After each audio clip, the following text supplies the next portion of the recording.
என் தேவன் நின்றுன்னை அழைக்கிறார். அவர் பாதம் வந்துவிடு,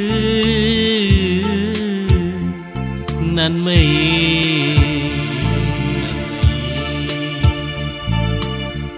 உருவாக்கினவர் வார்த்தை கேட்பாயே இன்றுமே, காப்பாரே என்றுமே.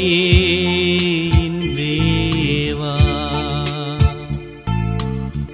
உருவாக்கினவர் வார்த்தை கேட்பாயே இன்றுமே, காப்பாரே என்றுமே.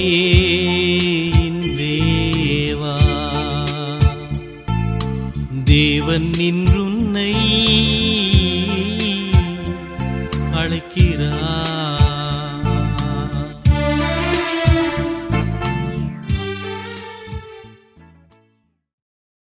கர்த்தருக்குள் அன்பானவர்களே, அனுதினமும் கிறிஸ்துவுடன் தியான வேளைக்கு உங்களை அன்புடன் அழைக்கிறோம்.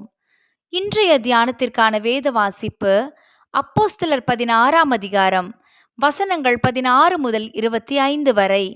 தியானத்தின் தலைப்பு துன்பத்திலும் பாடுவேன். துக்கப்படுகிறவர்கள் எண்ணப்பட்டாலும் எப்பொழுதும் சந்தோஷப்படுகிறவர்களாகவும் எங்களை விளங்க பண்ணுகிறோம். 2 கொரிந்தியர் 6ஆம் அதிகாரம் வசனம் 10. நம்முடைய வாழ்வை கட்டுப்படுத்துவது யார் அல்லது எது? அடுத்தவர் என்ன சொல்லுவார், உலகம் என்ன சொல்லும் என்ற சூழ்நிலைகளின் கட்டுப்பாட்டுக்குள் நாம் வாழுகிறோமா? இதுவே நமது வாழ்வில் அதிகமாக துயரத்தை விளைவிக்கிறது. ஆனால் பவுலின் வாழ்வில் அவர் தான் எப்பொழுதும் சந்தோஷமாய் இருப்பதாக எழுதினாரே, அது எப்படி? கர்த்தருடைய பணிதான் பவுலின் ஒரே நோக்கம். இருந்தும் கர்த்தர் அவருடைய திட்டத்தை மாற்றி வேறு திசையில் அனுப்புகிறார். அப்படியே பவுலும் சீலாவும் பிலிப்பு பட்டணத்தில் வந்திறங்கினார்கள்.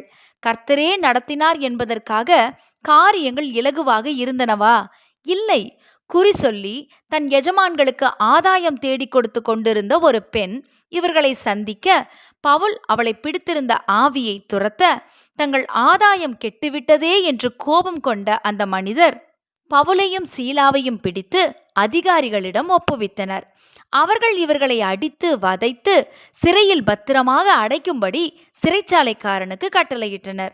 அவனும் உட்காவலறையில் இவர்களது கால்களை தொழுமரத்தில் மாட்டிவிட்டான். சுவிசேஷம் அறிவிக்க ஆவியானவராலே நடத்தப்பட்டு இங்கே வந்தவர்களுக்கு இப்படியாக வேண்டுமா? ஆயிற்றே. அதற்காக அவர்கள் கர்த்தரை நொந்து கொண்டனரா? இல்லை. பதிலுக்கு நடு ராத்திரியிலே பவுலும் சீலாவும் ஜெபம் பண்ணி தேவனை துதித்து பாடினார்கள். மற்ற கைதிகளும் இதை கேட்டார்கள். சிறைச்சாலையின் அஸ்திபாரங்கள் அசையும்படி பூமி அதிர்ந்தது. சிறைக்கதவுகள் திறந்தன, கட்டுகளும் கழன்றன. என்ன அதிசயம்! துக்கப்படுகிறவர்கள் எண்ணப்பட்டாலும் எப்பொழுதும் சந்தோஷப்படுகிறவர்களாகவும் என்று பவுலினால் எப்படி எழுத முடிந்தது என்று இப்போது விளங்கும். தன்னை அழைத்தவர் யார் என்பதை பவுல் நன்கு அறிந்திருந்தார். தேவன் நடத்துகின்ற வழி ஒருபோதும் பிசகாது என்பது பவுலுக்கு தெரியும். உட்காவலறையில் தொழுமரத்தில் கால்கள் மாட்டப்பட்டு அசைய முடியாதிருந்த ஒருவரால் நடுராத்திரியில் தேவனை துதித்து பாட முடியுமானால், நாளை மாறி போகின்ற அற்பத்தனமான துயரங்கள் நேரிடும்போது நாம் ஏன் துக்கப்பட்டு புலம்ப வேண்டும்? நாம் கர்த்தரின் கட்டுப்பாட்டுக்குள் இருப்பது மெய்யானால் எத்துன்பம் நேரிட்டாலும் அவர் அந்த இடத்திலும் நம்முடன் இருக்கிறார் என்ற விசுவாசம் நமக்கு அவசியம். அப்பொழுது தானாகவே துதிகீதம் நமது இருதயத்திலிருந்து நிச்சயம் எழும்பும். ஜெபம் செய்வோமா?